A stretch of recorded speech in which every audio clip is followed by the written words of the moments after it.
Hi, dear students. Once again, welcome back. आज मैं फिर आपके सामने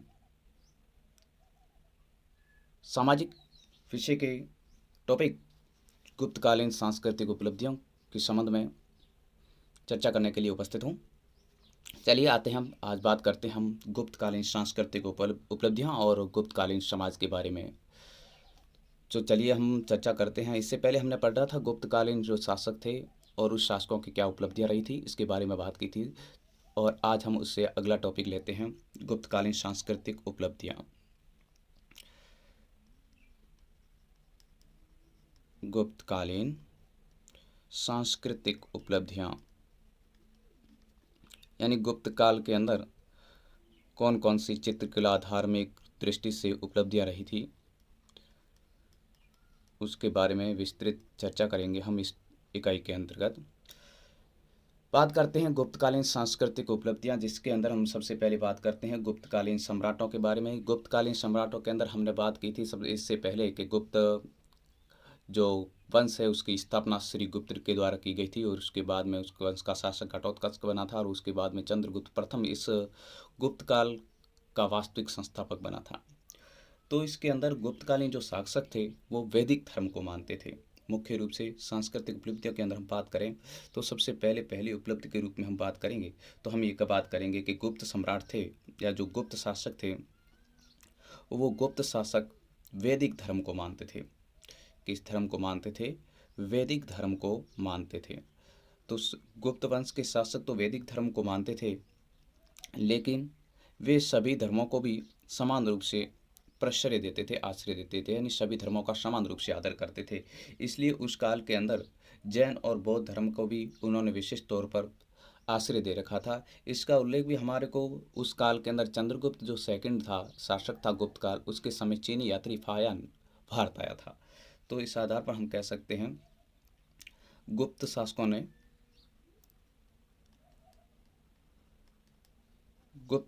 ने जैन व बौद्ध धर्म को भी प्रश्रय दिया था।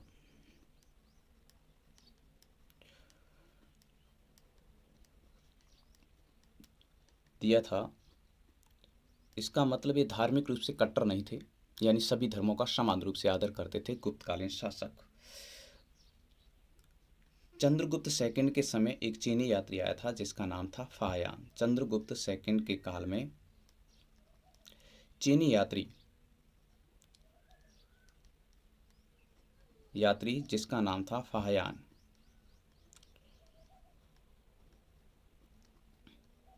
भारत आया था। इसने एक ग्रंथ लिखा था, इसकी जो पुस्तक है, इसने अपना यात्रा वृत्तांत लिखा है जिसका नाम है फो यू की।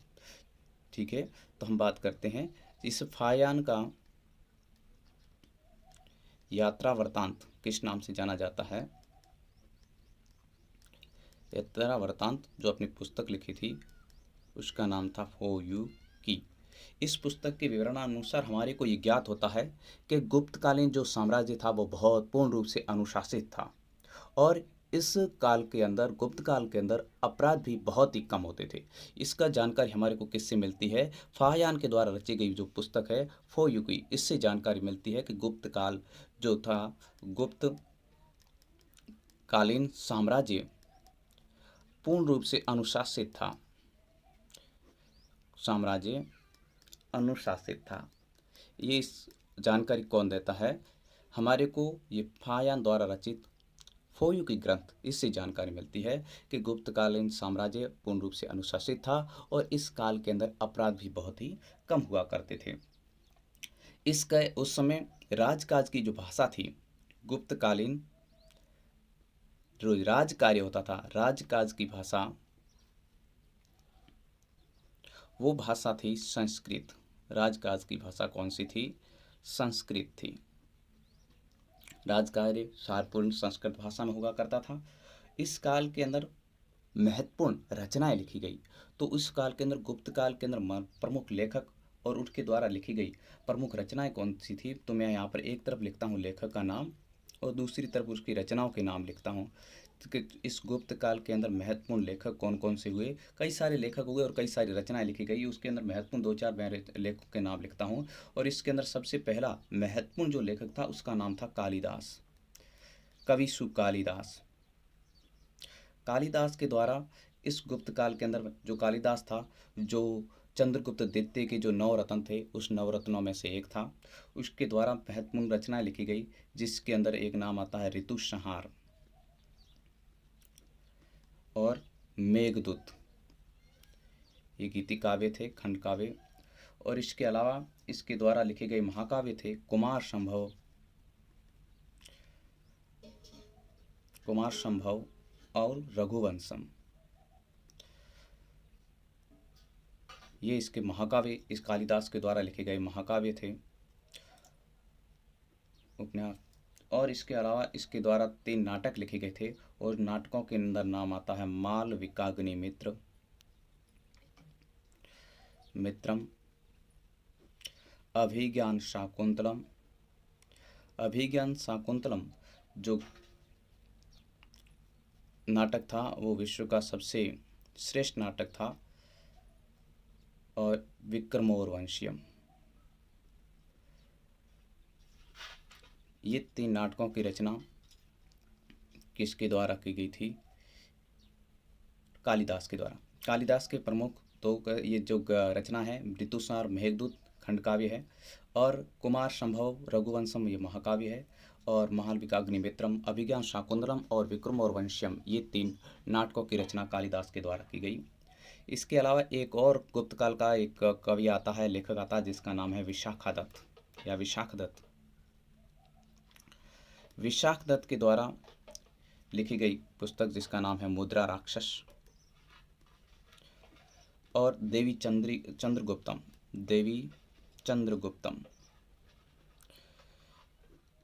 इनकी रचना विशाखदत्त के द्वारा की गई थी।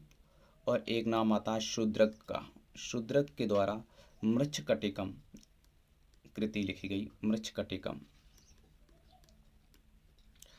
मृच्छकटिकम मिट्टी का खिलौना होता है, इसका अर्थ होता है हिंदी में, ये संस्कृत में लिखी गई। और एक इसके चंद्रगुप्त सेकंड के जो नवरत्नों के अंदर शामिल थे, जिसका नाम था अमर सिंह की एक रचना थी जिसका नाम था अमरकोश। इसकी रचना अमर सिंह के द्वारा की गई थी। ये महत्वपूर्ण रचना जो गुप्त काल के अंदर महत्वपूर्ण लेखकों के द्वारा रची गई और लिखी गई। इस काल के अंदर गणित और ज्योतिष के क्षेत्र के अंदर भी महत्वपूर्ण गणितज्ञ और ज्योतिषाचार्य हुए और महत्वपूर्ण आविष्कार हुए। इसके अंदर हम सबसे पहले बात करते हैं आर्यभट्ट नामक ज्योतिषाचार्य और गणितज्ञ रहे हैं, जिन्होंने सर्वप्रथम शून्यवाद का सिद्धांत दिया था। शून्यवाद का सिद्धांत इन्होंने दिया था। शून्य का आविष्कार इस काल में हुआ। और वराहमिहिर, व्रत संहिता, लघु संहिता नामक ग्रंथों की रचना इन्होंने की थी। भास्कर प्रथम जैसे कई सारे, और ब्रह्मगुप्त जिन्होंने ब्रह्म स्फुट सिद्धांत खंडखांड्यम नामक ग्रंथों की रचना इन्होंने की थी। तो ये महत्वपूर्ण गुप्त काल के ज्योतिषाचार्य और गणितज्ञ थे। इसी काल के अंदर गुप्त काल के अंदर दशमलव प्रणाली का आविष्कार हुआ था। दशमलव प्रणाली का आविष्कार हुआ गुप्त काल के अंदर। इस काल के अंदर भी महत्वपूर्ण चित्रकला और मूर्तिकला का भी विकास हुआ, जिसके अंदर हम बात करते हैं अजंता की जो बौद्ध गुफाएं हैं वो गुप्त काल के अंदर बनी हुई। अजंता की बौद्ध गुफाएं,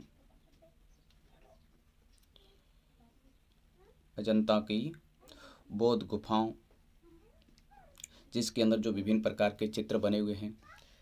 इसके अलावा दिल्ली के अंदर स्थित लौह स्तंभ, दिल्ली का लौह स्तंभ,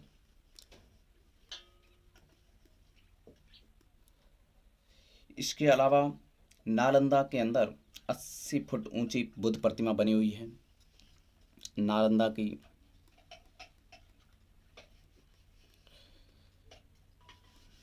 80 फीट ऊंची बुद्ध प्रतिमा,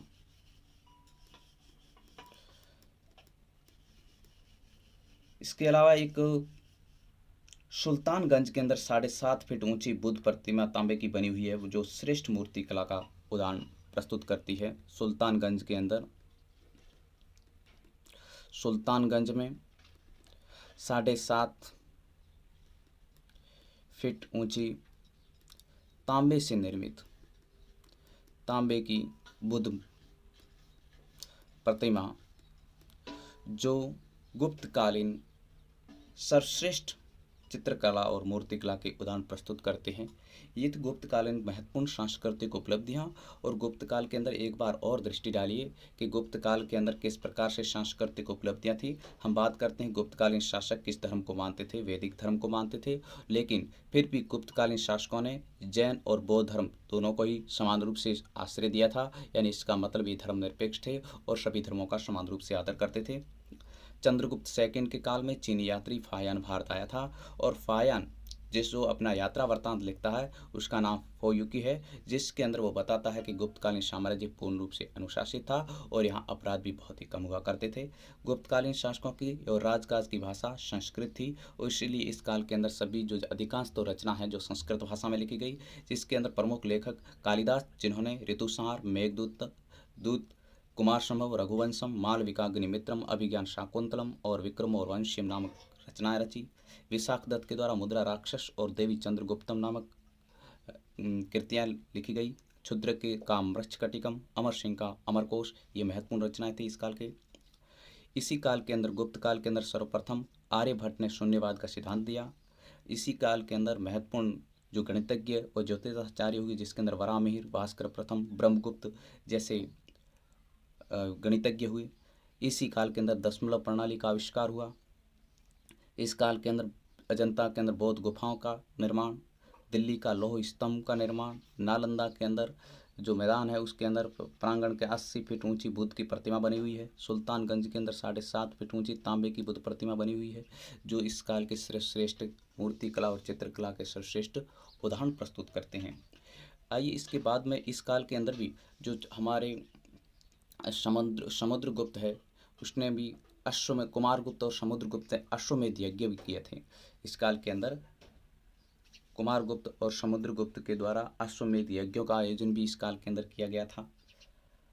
इसके बाद में हम बात करेंगे इस काल की सांस्कृतिक उपलब्धियों के बाद में इस गुप्तकालीन समाज के बारे में। यहाँ पर हम टॉपिक लेते हैं गुप्तकालीन समाज। गुप्तकालीन समाज, यहाँ पर हमारा अगला टॉपिक है गुप्तकालीन समाज। गुप्तकाल के अंदर सामाजिक दशा कैसी थी? चलिए हम बात करते हैं गुप्तकालीन समाज के अंदर। गुप्तकाल के अंदर समाज का आधार था वर्ण व्यवस्था, यानी समाज 4 वर्णों में विभक्त था। गुप्तकाल के अंदर समाज 4 वर्णों में विभक्त था, वर्ण व्यवस्था विद्यमान थी, यानी विभक्त था। और समाज के अंदर ब्राह्मणों का सबसे ऊंचा स्थान था, यानी समाज में ब्राह्मणों का सर्वोच्च स्थान था। ब्राह्मणों का सर्वोच्च स्थान था। 4 वर्णों का जो वर्ण व्यवस्था थी वो जन्म आधारित थी, यानी गुप्तकाल के अंदर वर्ण व्यवस्था जन्म आधारित थी। और समाज के अंदर वर्ण व्यवस्था विद्यमान थी, तो इससे स्वतः ही हम ज्ञात कर सकते हैं कि वर्ण भेद विद्यमान था और ऊंच नीच थी। और इन 4 वर्णों को अलग अलग कर्तव्य निर्धारित किए गए थे। तो इसके 4 वर्णों के प्रमुख कर्तव्य, 4 वर्णों के कर्तव्य अलग अलग थे। सबसे पहले सर्वोच्च स्थान ब्राह्मण का था। ब्राह्मणों के कार्य क्या थे? अध्ययन करना, वेदों का अध्ययन करना, अध्यापन करवाना, इसके अलावा यज्ञ करना और दान लेना और देना। ये प्रमुख कार्य थे ब्राह्मण के। अध्ययन करना, अध्यापन करवाना और यज्ञ करना और दान, ये प्रमुख कार्य ब्राह्मण के थे। दूसरा वर्ण था और वो था क्षत्रिय। क्षत्रिय का मुख्य कार्य था राष्ट्र की रक्षा करना। साम्राज्य की सुरक्षा का भार क्षत्रिय के ऊपर था, राष्ट्र की सुरक्षा करना। तीसरा वर्ग था वैश्य। वैश्य का मुख्य कार्य व्यापार और वाणिज्य। व्यापार और वाणिज्य, ये मुख्य कार्य वैश्य का था। और चौथा शूद्र। शूद्र का मुख्य कार्य था सेवा करना। तीनों वर्गों की सेवा करने का कार्य शूद्र का हुआ करता था। इस प्रकार से गुप्तकालीन समाज इन 4 वर्णों में विभक्त था और 4 वर्णों के अलग अलग कार्य विभाजित किए गए थे। इस काल के अंदर स्त्रियों की महत्वपूर्ण, स्त्रियों की दशा हम इसी के अंदर समाज के अंदर पढ़ते हैं। स्त्रियों की दशा क्या कैसी थी, तो इस काल के अंदर स्त्रियों की दशा अच्छी थी, यानी स्त्रियों को धार्मिक कृत्यों के अंदर भाग लेने की इजाज़त थी। यानी यज्ञ के वगैरह होते थे तो यज्ञ में पति के साथ पत्नी की उपस्थिति अनिवार्य थी। पति के साथ पत्नी की उपस्थिति अनिवार्य थी, यानी धार्मिक कार्यों के अंदर महिलाओं को भाग लेने का अधिकार था, इजाज़त थी। इस काल के अंदर स्त्री शिक्षा का प्रचलन था। स्त्री शिक्षा का भी प्रचलन था।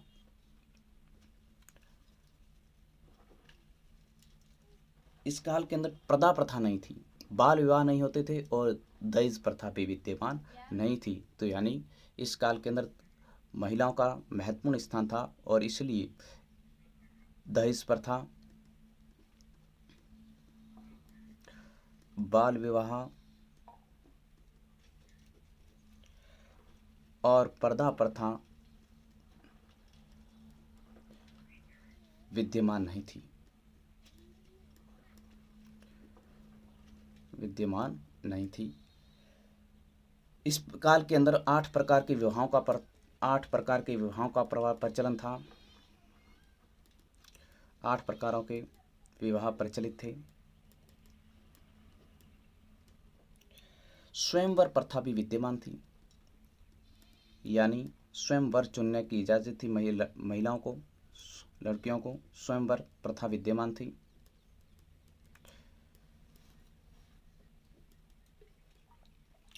इस काल के अंदर कुछ मिश्रित जातियां भी पैदा हो गई थी।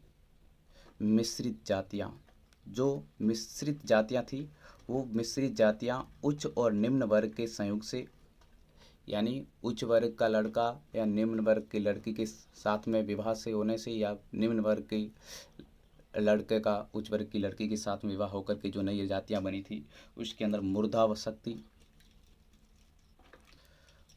शक्ति, अम्बष्ट,